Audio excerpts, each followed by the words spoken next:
we are at the Oatman site.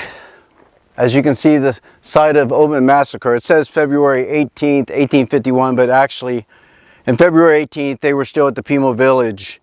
They were here in March. You'll see that date down there where their gravesite is. Where do we begin in this story? Well,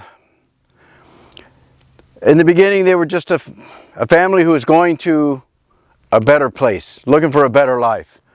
They were a part of a Mormon church initially, and then ended up following this false prophet out here, and that quickly fell apart as the wagon trains, which left Illinois, moved westward on the Santa Fe Trail. And unfortunately, because of the difficulty of the trip, they were losing wagon after wagon, family after family, who were dropping out of the trip, especially when they discovered that this prophet they were following was not all that in a bag of chips like they thought. And so they went and continued on until there were only 3 families, 3 wagons. And they were not far from here at a Pimo village, which was an Indian village. It was friendly to the settlers and to whites, and who would defend themselves against the marauding Apaches and the Yavapai, whatever tribes were trying to attack them for their food, which happened on a regular basis. And unfortunately, as they passed from Mexican village to Mexican village, those people had no way of defending themselves. They did not have weapons. They did not have any sort of way of defending themselves. So they were all on the brink of starvation. Now I'm referring to the Mexican villages. I'm not referring to the pioneers. The pioneers had arms and were able to defend themselves. And according to the book that was written by Stratton and Olive Oatman and Lorenzo Oatman, they were able to defend themselves. And the Apaches, they had respect for that, and they didn't usually attack these settlers because they knew there was a price to pay. However, this case was different. So in this Pimo village, the Indians were literally almost starving anyway. And but 2 of the families elected to stay there and wait for a while before they left, even possibly up to a year, thinking they had a better chance getting to Yuma if they had rested all their livestock and they didn't starve. The Oatmans, on the other hand, Mr. Oatman, he felt like, hey, if my family's going to starve here, I might as well try and make my way to Yuma, which is 90 miles from this spot right here. And so, as they were trying to decide in this village what to do, what was the best course for their family, this doctor of bugs, he was researching beetles, came through. A doctor, I believe his name was Levant. This Mr. LeConte, this Dr. LeConte, had just come from Yuma and was at this village and informed them that he had not even seen any American Indians of any tribe on the way here, and that he was going to make his way back to Yuma as well. And so that was the turning point for Mr. Oatman. He's like, well, if there are no threats of getting attacked between here and Yuma, then I'm going to take the chance and see if I can't get my family to Yuma. And so that being the turning point, they left the safety of the Pimo village and began working this way. And the road they were traveling on was created, at least the wagon road, was created by the Mormon Battalion, who had been commissioned by the U.S. government to build a wagon road along the Santa Fe Trail that would lead to California. And that was their goals. But right now, their immediate goal was just to get to Yuma because there was food there was safety there, and that's what he wanted more than anything else. He didn't feel that in the village that they had a really good chance of making it because of the famine. Now, a little disclaimer before I begin. Unfortunately, there's a lot of controversy surrounding Olive Oatman, Lorenzo Oatman, the Oatman family. And most of it is uncalled for. From my studies and research on this family and the topic and the massacre and what happened and transpired later with them, I found that a lot of the people who have written about them in the past really tried to change the historic narrative for some reason. And maybe it was because of monetary reasons, I don't know. So my purpose here is to talk about the survivor, how Lorenzo and Olive survived. That is the purpose of this video, how they did that and what transpired, this dramatic and tragic event. And yet this young lady, who was only 14 years old when it happened, and just barely 14 years old, survived all those years in captivity. And now, as my primary reference, I'm going to actually use the book that Stratton, Olive Oatman, and Lorenzo Oatman actually wrote in 1858 and was copyrighted. I believe it was copyrighted in 1857 by Lorenzo Oatman himself.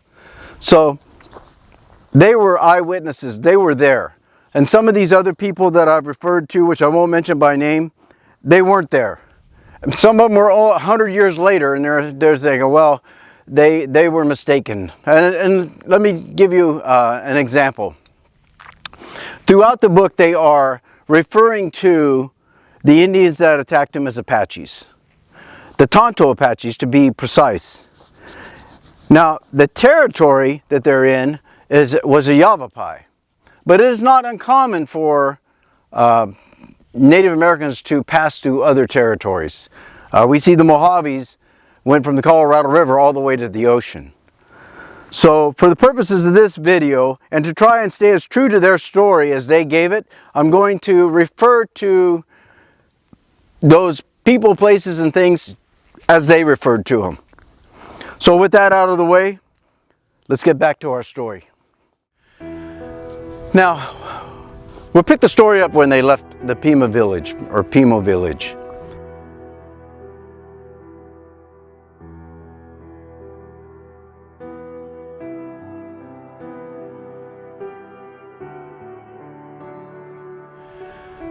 Now, we'll pick the story up when they left the Pima village, or Pimo village.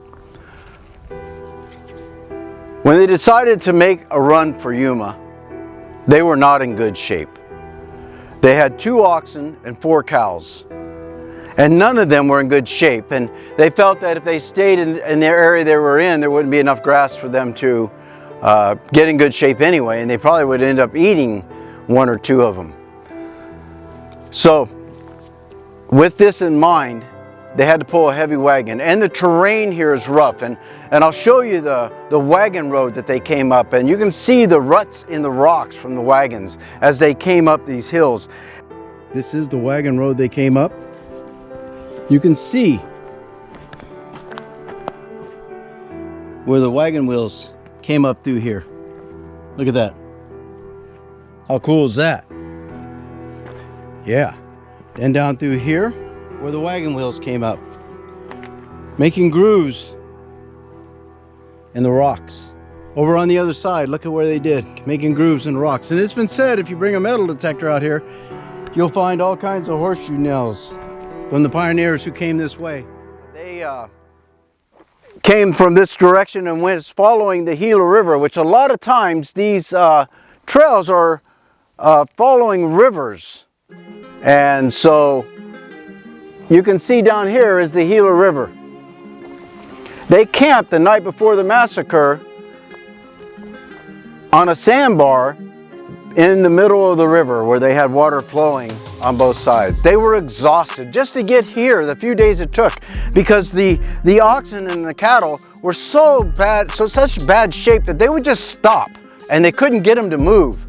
And so they would have to unload the wagons and then carry the goods or their possessions a distance and then get those oxen and cattle to move the wagon with their help pushing on the wagon to get them to make any ground. This very road that is right here that I'm going to show you, they had to unload the wagons, carry all their possessions up this hill, and then go back down and help push on the wagon. And even then, the cows and the oxen would stop just because of sheer exhaustion.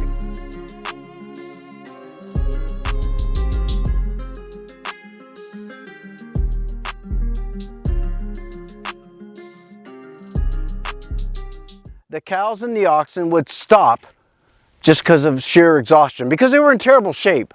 They needed at least a year to get back in shape. And they ended up camping up here.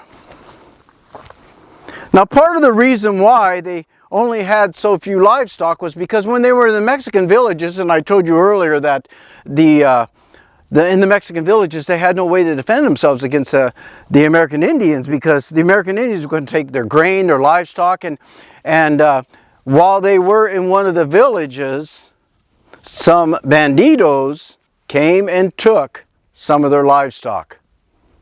And so they had no recourse but to continue on with the livestock they had. And so they were up here resting, and they were setting up for camp. And Lorenzo, who was closely watching his father, saw the Indians coming from a distance.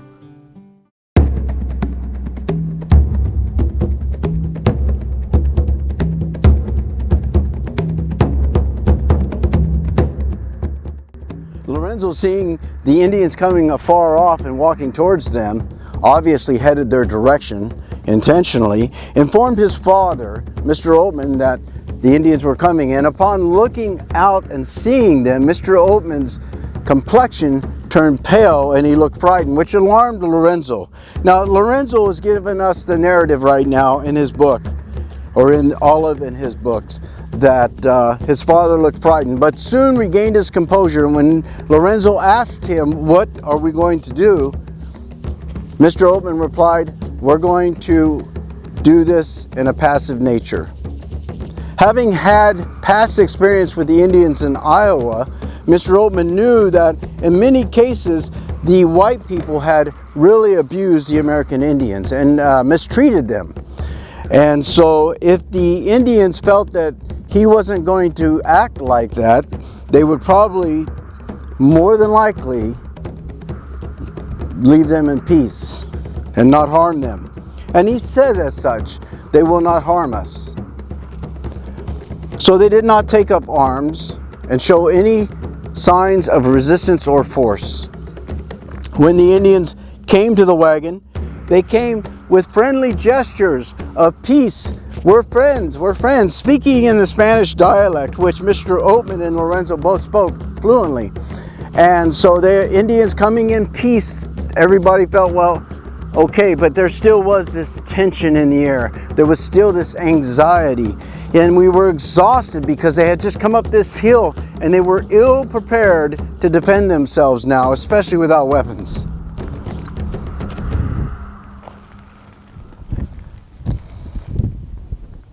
And so the father motioned for the Indians to sit down, which they did, and they asked for tobacco.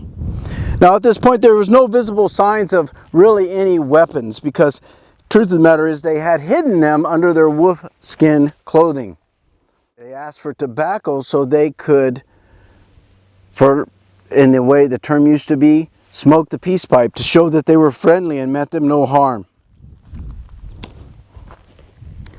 And so Mr. Oatman produced some tobacco, which he smoked and they all smoked together as a demonstration of peace and goodwill.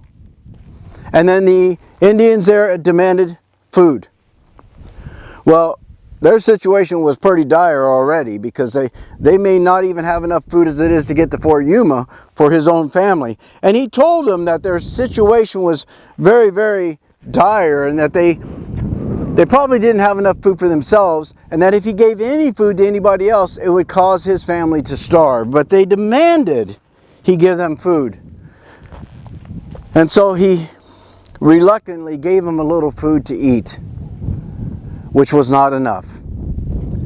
And they started becoming more demonstrative, standing up, yelling. Some even got up and searched the wagon, thinking he was holding back, and didn't believe his story. But at this point, what else could he do? He could not give them food. He didn't even have enough food for them and his family. So, after getting them out of the wagon, the Indians moved off by themselves. Tensions were high now. I mean, if they were ever high, they were at an all-time high now. And these guys, the Oatmans, were seriously on edge and fearful for what was going to happen. And so they began packing up their stuff and putting it in the wagon, as the Indians stood off to the side and began speaking among themselves in their own dialect, looking at the Oatmans as they spoke. This interchange that they just had was not a good one. The tension got to a point where the Apaches, or the American Indians, moved off to the side, gathered amongst themselves, and began speaking in their own dialect. Because before that they were speaking in Spanish, which the Oatmans were fluent in, and the Apaches were fluent in. But now they were speaking their own dialect, and the Oatmans could not understand what they were saying. We have a clue what they were doing because of the results.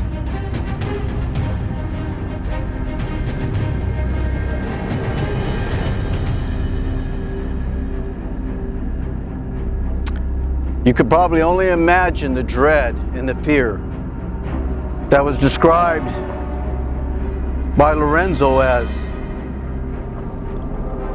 they were breaking out in sweats. Their mouth was dry as the desert. The only people who didn't have any fear was the 2-year-old girl and the little boy not much older than her.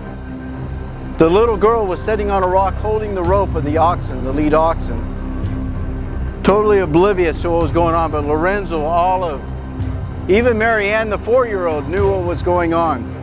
The mother, in just desperation, grabbed the little boy and held him close to her body. There was an 18-year-old girl there, the oldest daughter. None of them could speak, and what they were doing was they were putting all their stuff back in the wagon to try and move out of there before this thing escalated. The father was ghost white, just this gray, pale dread on his face, according to Lorenzo. In the meantime, the Apaches were looking at them and then talking amongst themselves, and looking at them and talking amongst themselves. And what they were really doing was they were planning the attack.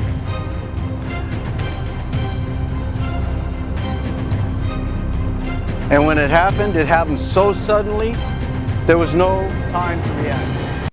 The first thing they did was grab Olive.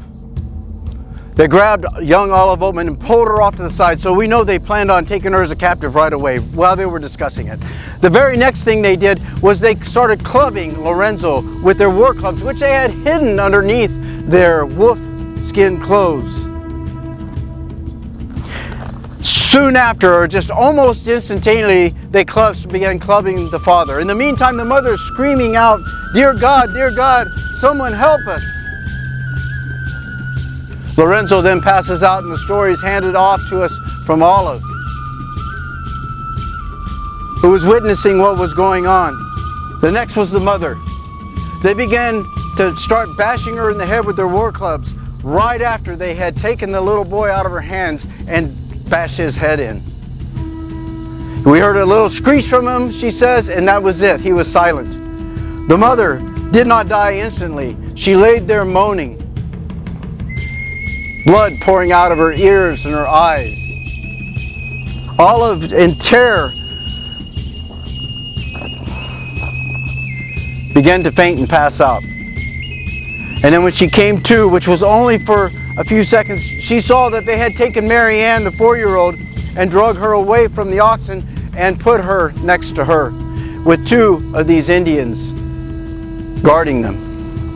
When Olive got up to run to her mother, because her mother was moaning, the Indian grabbed her, threw her down and said, look, I'm gonna hit, didn't say, he told her, you're gonna get hit with this club, threatening them with the club.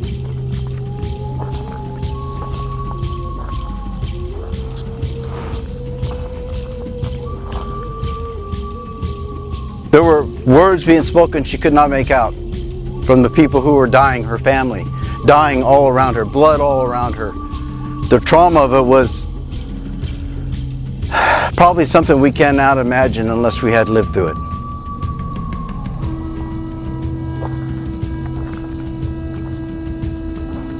Lorenzo laid there in a pool of blood, blood coming out of his ears and out of his mouth. Right over in here. He was right over in this area here. And the Native American took his foot, rolled him over with his foot, and began searching his pockets for anything that he could keep and be useful for him. He took his shoes and his hat from him, and then he drug him by his feet and threw him over the side. That ended up being something that saved his life.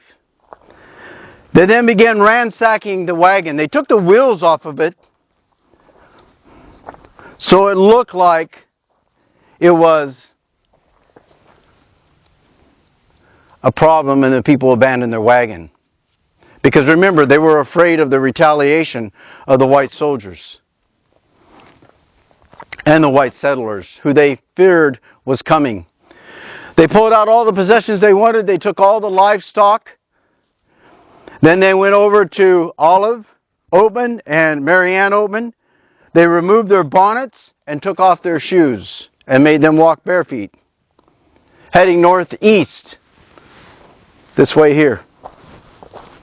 Back down the road they came, this way here. The first night they made camp not more than a couple miles from here.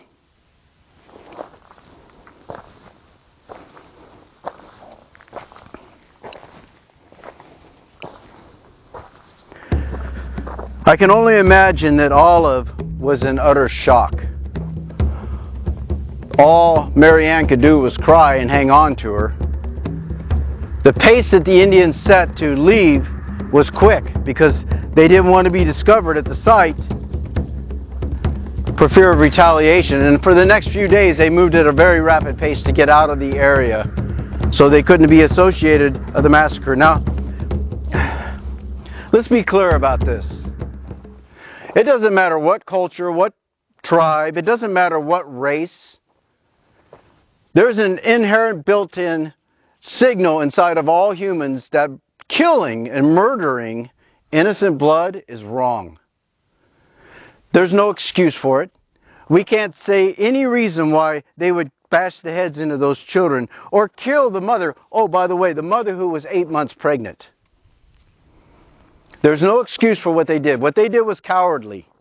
They weren't fighting other warriors. They were killing women and children. Where was the honor in that? So, those who would want to make excuses for this, there is no excuse. Now, Olive would spend almost a year under the brutal conditions of what they called the Tonto Apaches. They were captives and slaves, forced to do labor, even little Marianne, collecting firewood, bringing in water, tending to children, and eventually they learned, after only a few months, the language of their captors. And some of them were inquisitive about where they had come from and what it was like. Others hated them with a passion because they had had relatives killed by the white man. And then they began to see other tribes come and visiting them, one of them tribes being the Mojave. And they began to hear talk of them being offered as a trade, because amongst Indians it could be dangerous business having a white girl in your tribe, especially if the military found out. And so they were traded to the Mojave Indians.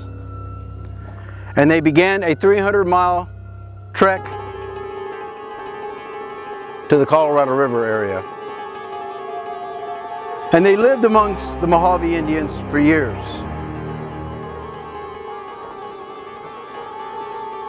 Some say she became so assimilated with Mojaves that she was no longer a white girl. And you have to understand the culture of that time. The American culture of that time was so vastly different than it is today. In most cases, the American Indians hated the white people for a whole host of reasons, and many justified. And the white people, because they were constantly being attacked and harassed by the Indians, hated them as well. And so the American Indians knew that it was dangerous business to have white captives, because there was a military presence here now in Fort Yuma. And that could be bad business for that village if they found out. During their captivity there was a famine, and Olive speaks highly of the Mojave Indians as treating them like family and not like captives, although she will say that she was a captive. And the blue tattoos that were on her arms and on her face, well, we'll get to those in a minute. Never once did she feel they weren't captives, because they were traded for and they belonged to the Mojaves. They learned the dialect, the language, and learned how to survive as they were taught by the Mojaves. And in many ways, the Mojaves were much kinder to them than the Apaches, who constantly beat them, even sometimes just for no reason at all. Now, there's a hawk out there. How cool is that?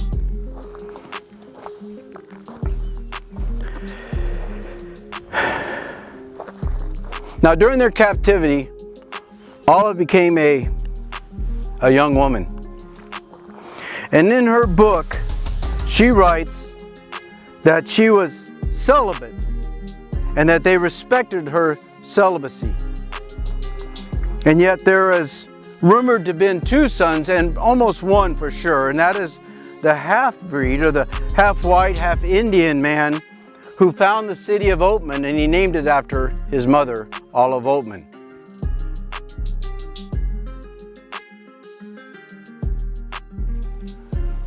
So why would she not disclose that in her book? Well, you have to understand the culture of the time. The thinking of the average white man settler was that if his wife were taken by Indians, he preferred her to commit suicide rather than to be raped by the Indians. And amongst the Apaches, if it was in fact the Apaches that took them, they were known for raping their victims almost immediately. So her chance of her being celibate all those years in captivity was not very good. And in fact, she probably did have children based upon her nickname they gave her.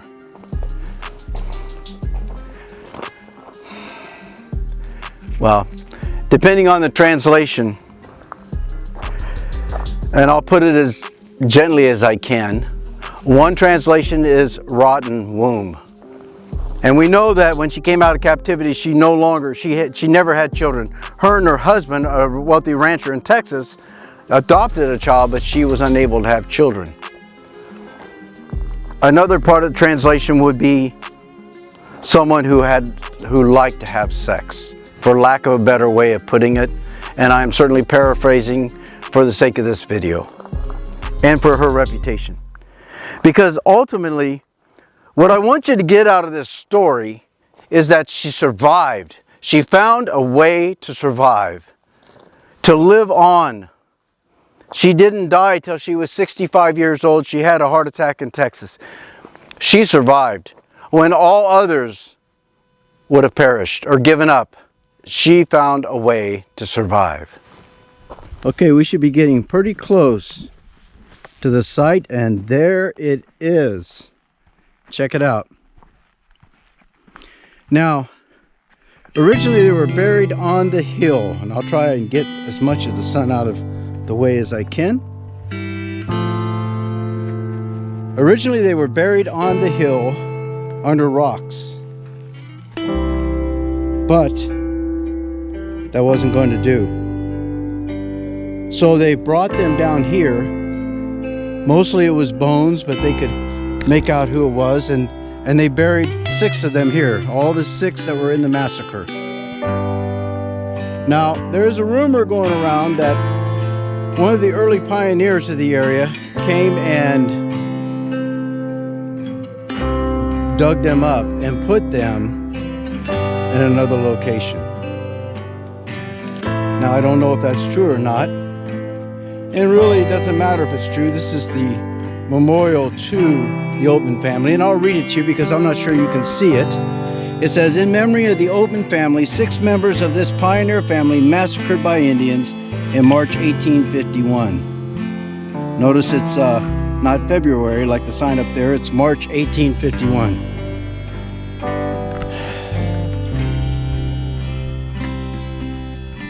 They took great care to inter these people respectfully.